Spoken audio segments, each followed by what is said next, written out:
नमस्कार दोस्तों। क्या आपने कभी दिन में इस सपने देखे हैं? ख्याली पुलाव पकाना किसे अच्छा नहीं लगता, लेकिन कभी-कभी ये ख्याली पुलाव इंसान को बहुत भारी पड़ जाते हैं। आज हम पंचतंत्र की एक ऐसी ही मजेदार और शिक्षाप्रद कहानी सुनेंगे, सोम शर्मा के पिता का ख्याली पुलाव। तो चलिए कहानी शुरू करते हैं। पुराने समय की बात है। एक नगर में स्वभाव कृपण नाम का एक गरीब ब्राह्मण रहता था। वो भिक्षा मांगकर अपना गुजारा करता था। एक दिन उसे भिक्षा में ढेर सारा सत्तू मिला। ब्राह्मण ने सत्तू को एक घड़े में भरा और उसे अपनी चारपाई के ठीक ऊपर एक खूंटी पर टांग दिया। रात को चारपाई पर लेटे लेटे वो उस घड़े को निहारने लगा और उसके मन में लालच जन्म लेने लगा। और उसने ब्राह्मण होते हुए भी लोभ के परिणाम पर ध्यान नहीं दिया। जैसा कि शास्त्र कहते हैं, लोभात् क्रोधः प्रभवति, लोभात् कामः प्रजायते, लोभान् मोहश्च नाशश्च, लोभा पापस्य कारणम। अर्थात लालच से ही क्रोध पैदा होता है, लालच से ही इच्छाएं जन्म लेती हैं, लालच ही मोह और नाश का कारण है, और अंततः लालच ही सभी पापों की जड़ है। ब्राह्मण के मन में भी लालच का यही बीज बोया जा चुका था। ब्राह्मण ने लेटे लेटे सोचना शुरू किया, अगर देश में अकाल पड़ गया तो मेरा ये सत्तू 100 रुपयों में बिकेगा। उन रुपयों से मैं 2 बकरियां खरीदूंगा। बकरियों का झुंड तैयार होगा तो उन्हें बेचकर मैं गायें खरीदूंगा, फिर भैंसें खरीदूंगा और फिर घोड़े खरीदूंगा। ब्राह्मण बिना कुछ किए ही अमीर बनने के सपने देख रहा था। उद्यमः साहसं धैर्यं बुद्धि शक्तिः पराक्रमः षडेते यत्र वर्तन्ते तत्र देवः सहायकृत। इस श्लोक का भाव यह है कि मेहनत, साहस, धैर्य, बुद्धि, शक्ति और पराक्रम, ये 6 गुण जिस व्यक्ति में होते हैं, ईश्वर भी उसी की सहायता करते हैं। लेकिन हमारा ब्राह्मण तो बिना उद्यम के ही सफलता के सपने बुन रहा था। सपनों की उड़ान अभी रुकी नहीं थी। ब्राह्मण ने आगे सोचा, घोड़ों के व्यापार से मेरे पास बहुत सारा सोना आएगा। मैं एक 4 मंजिला आलीशान महल बनवाऊंगा।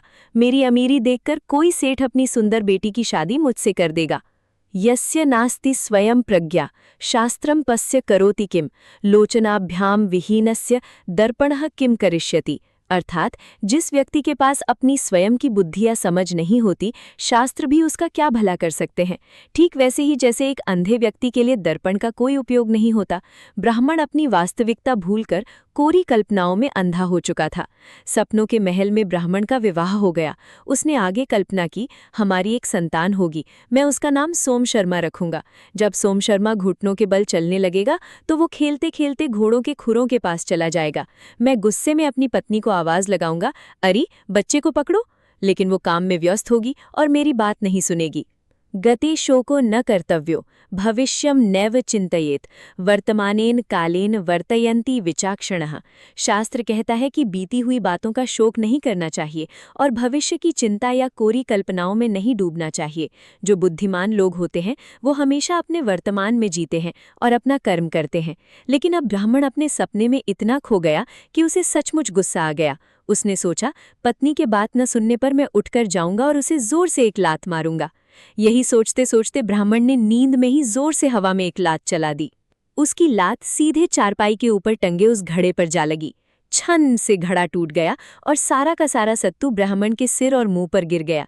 सत्तू से नहाए हुए ब्राह्मण की नींद खुली तो उसके सारे महल, घोड़े और सोम शर्मा पल भर में हवा हो गए। उसके पास बचा तो सिर्फ एक टूटा हुआ घड़ा और पछतावा। तभी गीता में कहा भी गया है कि कर्मण्येवाधिकारस्ते मां फलेषु कदाचन मां कर्मफल हेतुर्भूर मां ते संगो अस्तु अकर्मणि। भगवान श्री कृष्ण कहते हैं कि मनुष्य का अधिकार केवल कर्म करने में है, उसके फलों में नहीं।